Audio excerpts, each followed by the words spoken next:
Monte Carlo mi gioco il destino. Forse un giorno mi perdonerai se tu risvegliandoti dal sogno ti rendessi conto che non sono niente di che, niente di che. Forse un giorno mi perdonerai se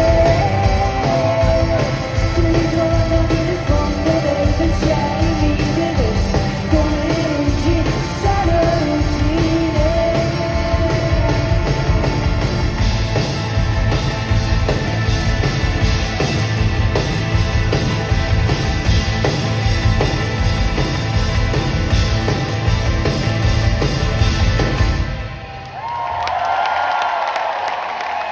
Grazie.